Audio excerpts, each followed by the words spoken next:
저는 살짝 섬뜩했습니다. 살짝 섬뜩을 했는데, 섬뜩했던 이유가 이렇게 중국 코로나 확산에 상하이가 봉쇄됐다. 아파트 11개 동 격리시설을 증발했고 일부 부유층은 특혜로 탈출했다. 알리바바 임원. 알리바바가 중국의 상하이방 쪽 자금줄이라는 얘기가 있죠. 그래서 시진핑이가 그 알리바바의 그 대표, 갑자기 기억이 안 나네. 그 사람을 날렸다라는 얘기가 있죠. 네. 미국으로 도망갔다라고 했다는 겁니다. 지금 보면은 어쨌든 중국은 상당히 무서워요. 무서워. 중국은 상당히 무서운데 격리시설로 쓰기에 집을 비워라고 해서 무릎까지 꿇은 상하이 시민들. 대검명령 이 정도면은 아무리 중국이라도 반발을 하겠죠. 경찰과 충돌을 했지만 결국 굴복할 수밖에 없다 라는 거죠. 대만 자유시보와 홍콩 명보 등에 따르면은 11개 동을 코로나19 감염자를 위한 격리시설을 지정해서 입주민들에게 나가라고 얘기를 했다는 겁니다. 항의를 했고 1800명의 주민들이 몰려들어 시위가 격렬을 했지만 당국은 해당 아파트 단지를 격리시설을 증발하지 않겠다고 밝힌 것으로 알려졌다. 약간 저항은 됐네요. 이거를 보면서 저는 누가 떠올렸나? 이재명이 떠올랐습니다. 이재명이가 어떤 인간이었습니까?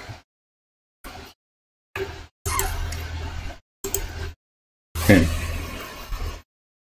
이게 불과 2년 전에 이재명이 경기도에서 일어났던 일입니다.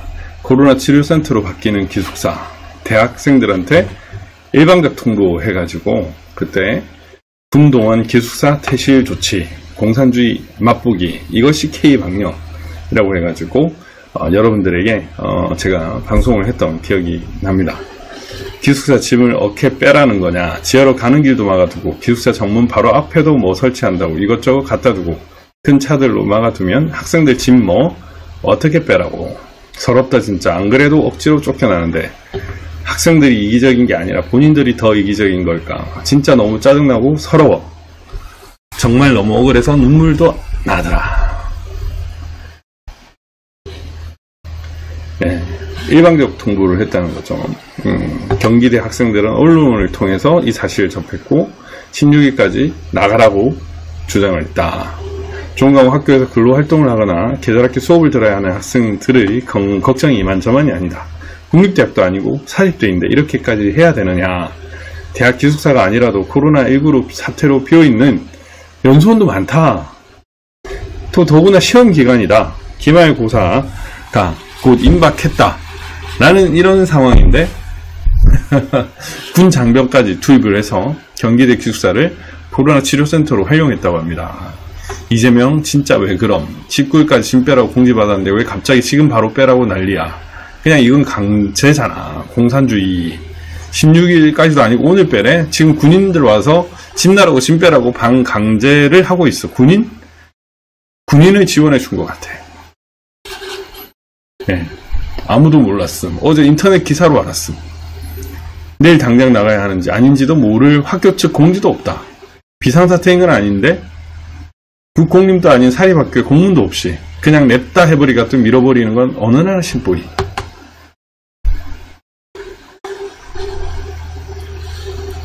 자, 이재명이 뭐라고 했느냐. 예, 학생들을 비난하지는 말아주십시오. 마음 충분히 이해갑니다. 감염병과의 전쟁은 속도전입니다. 경기도 방역 책임자로서 서둘러야 하는 점 널리 이해해 주시기 바랍니다. 이런 소리를 했습니다. 여러분 어떻게 생각하십니까? 진짜 무섭지 않아요? 저는 섬뜩하다는 생각이 드는데 진짜 이재명이 만약에 아니었으면은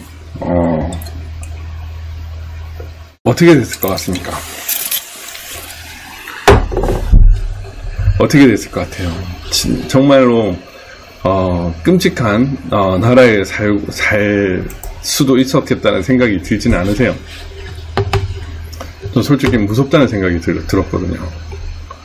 정말 와, 이렇게까지 할 수 있구나, 이렇게까지 할 수 있구나, 이런 생각이 들었습니다. 정말 미친 거죠, 미친 거.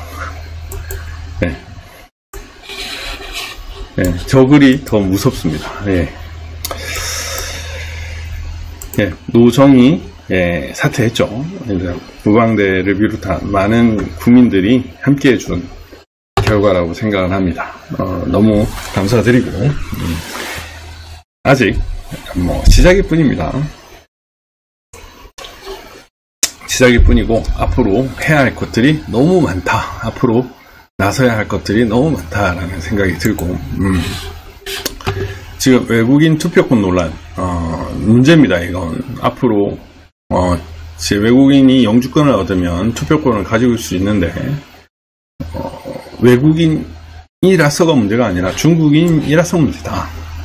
2022년 3월 기준 외국인 선거권자 12만 6천 명, 이 중에 10만 명, 83%가 중국인이다. 2020년 외국인 기하자 20만 명 중에 13만 명, 60% 이상이 중국인이다. 중국인 지방선거 투표권 박탈해달라. 네. 국방안보 의무를 지지 않는 중국인에게 참정권을 주는 게 옳은가? 중국인 투표권자 소수에서 괜찮다면 뺏어도 소수니까 영향이 없을 것이다. 이런 논리들이 있습니다. 실제로 다른 나라에서도 안보 위협되지 않는 나라 출신에게만 선거권을 주고 있습니다. 상호주의. 보면 미국, 일본, 독일, 프랑스, 영국, 스페인 등에서는 어떤 나라 출신 외국인에게 선거권을 주는지 설명했다. 국회 입법조사처가 이슈 브리핑에서 설명을 했는데, 여기 보면은 27개 EU 회원국 가운데 아일랜드, 네덜란드, 스웨덴, 덴마크는 EU 출범 전부터 출신국과 관계없이 지방선거 투표권을 주지만, 독일, 프랑스, 이탈리아, 오스트리아, 체코, 그리스는 EU 출신이 아닌 외국인에게는 투표권을 일절 주지 않는다. 영국을 비롯한 호주, 도미니카, 그레나다, 영연방 52개국도 영연방 국가 출신에게만 지방선거 투표권을 준다. 뉴질랜드만 예외적으로 일정 조건. 포르투갈과 브라질도 그렇다. 미국은 대부분의 주에서 영주권자에게 연방선거 투표권을 주지 않는다. 연방선거에서 영주권자가 거주자나 시민권자처럼 행세하다 적발되면 영주권을 박탈당하고 추방된다 라는 거죠. 이렇게 우리나라처럼 무관하게 지방선거 투표권을 주는 나라는 아이슬란드, 러시아, 이스라엘, 칠레, 우루과이, 베네수엘라, 말라위 등에 불과한 거죠. 그리고 한반도는 정말 지정학적으로 상당히 중요한 위치에 있으면서 4대 강국 등에 둘러싸여 있어서 정말 위험한 나라입니다. 그래서 국가적 상호주의가 필요하다는 생각이 들고, 빨리 이러한 논의가 전국적으로 좀 이루어져야 한다, 이런 생각이 지금 듭니다.